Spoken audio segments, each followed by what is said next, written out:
It's another sports-packed week here as we start with boys volleyball facing a familiar opponent, the Natick Redhawks, on Monday. After Natick commands the first two sets by the score of 25-12 and 25-20, look for a quick sweep as we start the third match. Early on with their backs against the wall, Raiders are down 10-4, but this team does not lose any focus. Sparked by co-captain Andrew Lowe, who's always ready to lay down a monstrous spike, does just that and gets the kill here for Wellesley's 5th point of the game. Seconds later, Lowe again answers, but this time changes it up and taps it over net for another point, 12-6 Natick.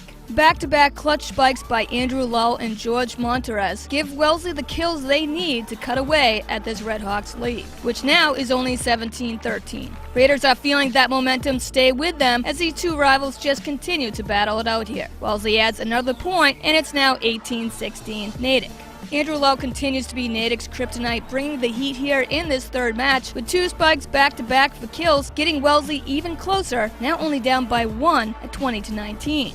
George Monterez's serve here provides a key ace that ties it up at 20-20. And after being down as many as 17-9, this Raiders' 11-3 run here makes this a game. Back down by a point at 23-22, Charlie Bolton lays down the game-tying kill, and Ryan Noel collects the go-ahead point. With a ton of fight, Wellesley is still alive for yet another round as the third set goes to the Raiders, now down 2-1. Fourth set, Wellesley jumps out to an 8-3 lead as momentum stays with them early on. As the kills continue to go Raiders' way behind Andrew Lowe, it even goes to an 11-5 Wellesley lead. But Natick finds a way to get back into this set and find their offensive spark once again, and before you know it, retake the lead here. So in the end, Redhawks would deny Raiders a possible comeback and take the fourth and final set by the score 25-20. Wellesley battled through, showing a ton of toughness while down, and despite avoiding the sweep, would fall to Natick 3-1. Boys lacrosse on Tuesday had a Herget Division showdown with the Newton North Tigers. The Raiders had extra motivation with Kerry Line back from injury, and even more importantly, back in the starting lineup,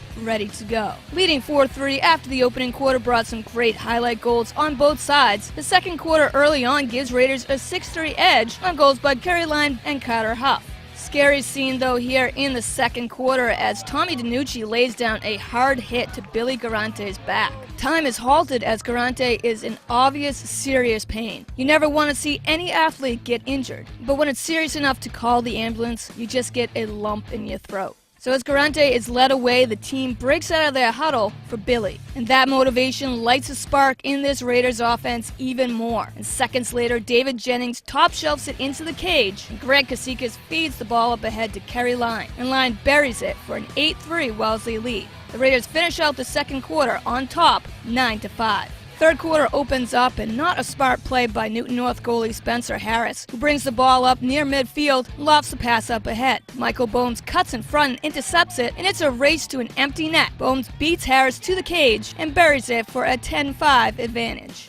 Tigers, though, collect themselves after that costly turnover, as Bryce Adams sinks in yet another goal here. Tension on the field between these two teams continue, as it looks like Ben Bassett scores one here, but it's waved off by the refs. No goal. Newton North's coach is livid and uses some choice words and gets flagged himself. But after all that, it's still Newton North down 10-6. So down by 4, Tigers get a man-up advantage, and Bryce Adams, with another key assist, feeds it to Thomas Gresser. Gresser would then score back-to-back goals here on yet another man-up situation, and it's now only a 2-goal lead for Wellesley at 10-8. So the fourth comes here in an extremely tight game. Who will come out on top here, as Wellesley now is only up by 1 after Bryce Adams immediately scores his 4th goal of the match, and it's 11-10 Raiders. Grant Kasikas' 4th goal here is clutch to say the least, as it gives the momentum back to the Raiders. Michael Bones' quick stick goal would then seal it here with the score, now 13-11 Wellesley. A great battle on the turf between these two teams finally comes to an end, with Wellesley on top here by the final score, 13-12 over the Tigers, as Wellesley improves to 7-6 on this season. So we head over to Lee Field on Wednesday, where girls softball would look to rebound from a tough 3-1 road loss to Newton North.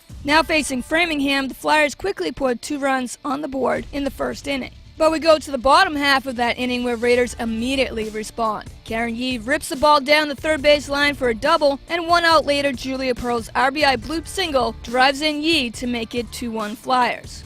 Olivia Hunter then would tie it up at 2-2, driving it deep to left as the ball goes all the way to the fence for an RBI stand-up double for Hunter. Still knotted up at 2-2, it's the bottom third. Runner on second base, Emily Dudick connects on the RBI single, and Wellesley takes the lead for the first time here, 3-2. By top of the fourth, new pitcher for Raiders as Olivia Hunter is on the mound, and the Flyers start another rally. Runner on third base, Felena Winter at the plate knocks in Faith Daigle as the tying run crosses the plate, and it's 3-3. Then a sacrifice bunt here gets scooped up by Sammy Tong, but the throw gets past first base. And the runners advance, and a close play at the plate brings in yet another Flyer run as Winter is safe. Framingham would come out of that top inning, now with the lead, 5-3. But as they found a way earlier in this game to erase the deficit, the Raiders do not lose focus as we head to the bottom of the sixth. Still down 5-3, Sammy Tong's RBI triple drives in Emily Dudick, and it's 5-4.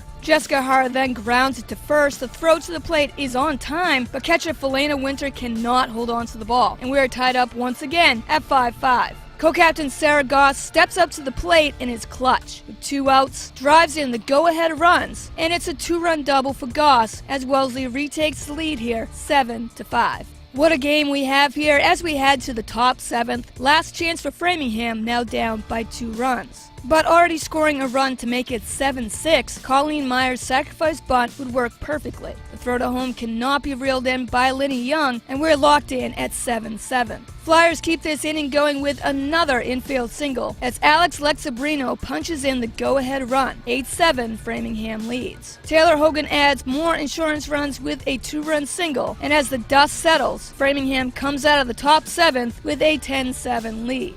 Raiders rally in the bottom 7th would fall just short as a possible run is tagged out at the plate, and Wellesley strands 2 more to end the game. Tough loss for Wellesley as they kept fighting back to tie up the game. But in the end, it just wasn't enough as Framingham's 5-run 7th sealed it for the Flyers.